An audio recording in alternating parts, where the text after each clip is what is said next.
Zanzibar kimya kimya ilichukua jukumu muhimu katika safari za anga za Marekani kutua mwezini.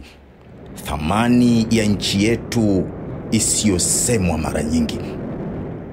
Nikujuze tu kwamba vituo viwili vya satellite barani Afrika vilikuwa viunganishi muhimu vya safari hizi za anga za juu za Wamarekani.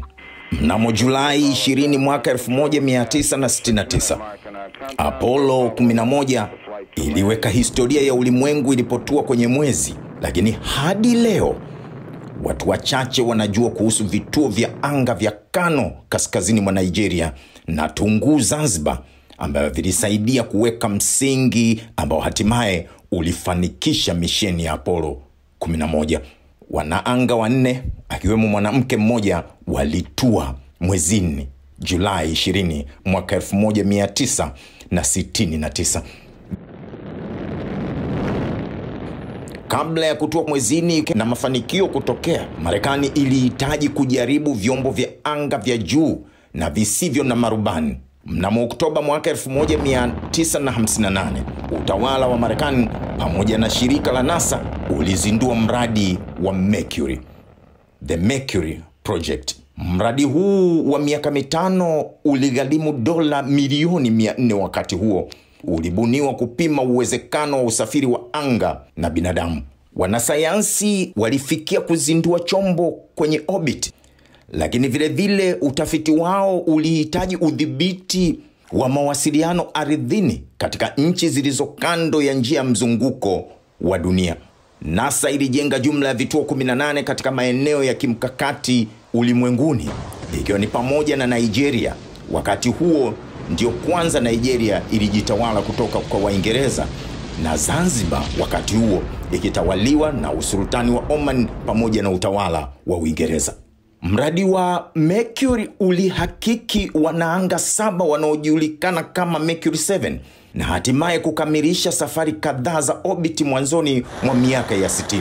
Safari 20 bila mtu, ikiwa ni pamoja na Mercury Atlas 4, 2 zikiwa na sokwe. Sokwe hawa walipewa majina ya Ham na Enos, na safari za 6 zilijumuisha orbit za watu, ikiwa ni pamoja na MA6 na MA9, kuthibitisha kwamba usafiri wa anga wa binadamu unawezekana. Mnamo mwaka 1960, NASA ilizindua kituo cha anga za juu cha satellite huko Tungu Zanzibar, chini ya maili kama 15 hivi nje kidogo ya mji mkongwe, mji mkuu wa Unguja. Mwaka uliofuata walikamilisha kituo cha mwisho kati ya vituo 18 huko Kano, Nigeria. Kila kimoja kituo hiki kiligharimu inakadiriwa dola milioni 3.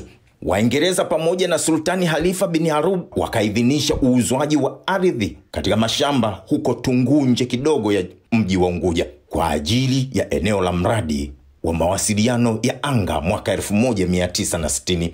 Wakati wote wa mradi huo, Marekani ilichambua zaidi ya tani 1000 hivi za mizigo kupitia bohari maalum ya Marekani ambazo ziliandaa usafirishaji kwenda Nigeria na Zanzibar. Hii ilikuwa ni pamoja na mambo mengine, zikiwemo meli 2 za mizigo, vituo vilihifadhi vifaa vya electronic, minara ya kupozea, vibariza vya maji, matanki ya hydropneumatic na generator za diesel kwa kuhifadhi nishati ya umeme.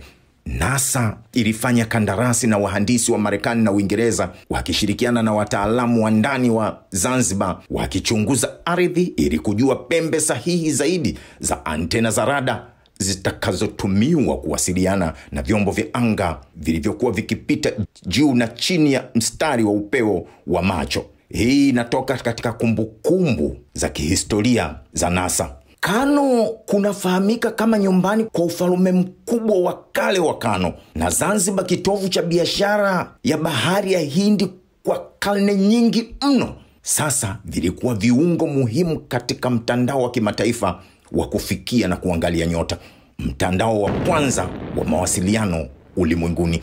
Projekti hii Mercury ndio iliainisha mbio za kwenda angani, zikidai kwamba mtandao wa kwanza wa mawasiliano ulimwenguni uwe na uwezo wa kuwasiliana kati na miongoni mwa vituo vya anga, vyombo vya anga na wanaanga. Mtandao wa mawasiliano wa Mercury ulijumuisha maili 102,000 hivi za teletype, maili 60,000 za laini za simu na maili 15,000 za laini za data inayokwenda kasi ya juu. Kulingana na kumbukumbu za historia za NASA iliweka vituo vilivyo na telemetry, kufuatilia na utendaji wa kukokotoa, na vile vile uwezo wa udhibiti wa ufuatiliaji wa ndege na mapokezi ya masafa mengi ya hewa hadi ardhini na utoaji uko mbali yanakotoka. Mfumo wa intercom uliwaruhusu watu kadhaa kuzungumza huku wengine wakisikiliza, na haya yalifanyika Zanzibar. Mawasiliano kati ya wafanyakazi wa kituo cha anga ya juu na chombo ilikuwa ngoma iliyoratibiwa na kupigwa vizuri mno. Baada ya chombo kurushwa, dakika 5 hadi 90 zingepita kabla ya chombo kupita juu ya kituo kimoja ama kingine. Na kulingana na mahali, kituo cha udhibiti wa Zeeburg katika kituo cha jeshi la anga cha Cape Canaveral huko Florida, Marekani, kingetuma ujumbe wa teletype kwa vituo vilivyo na muda na viainishi kwa kutumia data iliyokatwa kutoka kwenye njia ya chombo hicho kwenda kwenye kituo cha awali. Ninakumbuka kijana mdogo Terence Royer, Marekani, ambaye baba yake wa kambo Roger Locke alifanya kazi katika kituo cha anga za juu cha Zanzibar, ambaye alikaa miaka michache Zanzibar akiwa mvulana na akisoma Zanzibar, amepata kuandika. Anasema vifaa vya hali ya juu vilionekana vikishushwa Zanzibar. Vilikuwa ni vifaa vya kisasa vyenye uwezo wa kuziona nyota kwa ukubwa unaoutaka. Vifaa hivi na masomo haya yaliwavutia vijana wengi wa Kizanzibari. Anasema anakumbuka wanafunzi katika shule aliyokuwa akisoma walikuwa wanazijua ratiba zote za safari za anga, na anakumbuka walikuwa wakilala ufukweni usiku kwa kufuata ratiba za wataalamu wa juu, wakitazama juu, wakingoja chombo kupita angani ili wakione. Mambo haya hayasemwi kabisa juu ya utukufu, umahiri, uwezo na namna tulivyo na maeneo matakatifu ulimwenguni. Yakaja mapinduzi na mabadiliko Zanzibar. Kuelekea uchaguzi mkuu wa mwaka 1961, mashaka juu ya nia ya kituo cha anga za juu cha Marekani yalianza kujitokeza, na upinzani mdogo dhidi ya uwepo wake ulianza. Baada ya mapinduzi mnamo Aprili 7, 1964, serikali ya Marekani ikatangaza kwamba itafunga kituo cha anga za juu cha Zanzibar baada ya ombi ya serikali ya Zanzibar. NASA mpaka leo imeandika, tunajutia sana hitaji hili kwa kuwa kituo kilitumiwa kwa madhumuni ya amani ambayo yangeongeza maarifa ya kisayansi ya mwanadamu. NASA inasema na kuongeza kuwa watatafuta maeneo mapya katika Afrika ya Mashariki kwenye njia za mzunguko wa dunia. Kwa bahati mbaya sana walikwenda Madagascar.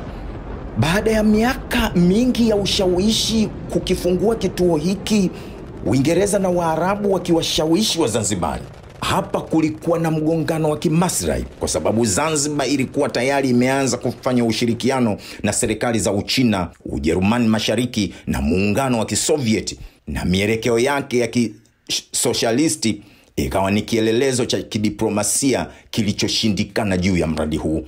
Wakati huo huo, Tanganyika nayo, ambayo ni Tanzania bara ya sasa, ilikuwa tayari na yenyewe imepata uhuru, na wakawa na mkakati wa kuungana na Zanzibar mwaka 1964 na kuunda Jamhuri ya Muungano wa Tanzania. Kinachosikitisha leo, kituo hiki cha anga za juu ni ganda lenye kutu lililo ardhini, lililojaa graffiti, lisilo na alama muhimu za kuonyesha jukumu lake la kimkakati katika mbio za anga ulimwenguni. Bado historia inaturudisha katika ufalme wa Kano. Kituo hiki kilibaki wazi kwa miaka miwili zaidi na kikafungwa mnamo Desemba mwaka 1966. Lakini serikali ya Nigeria iliendeleza kuzindua mpango wake wa anga na satellite angani tangu mwaka 2003. Serikali ya Nigeria hivi sasa inaandaa chombo chake chenyewe na wataalamu wake wanaanga, na inabainika kwamba itatuma wanaanga angani ifikapo 2030.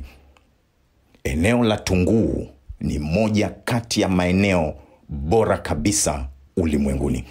Haya hayasemwi kabisa mara nyingi.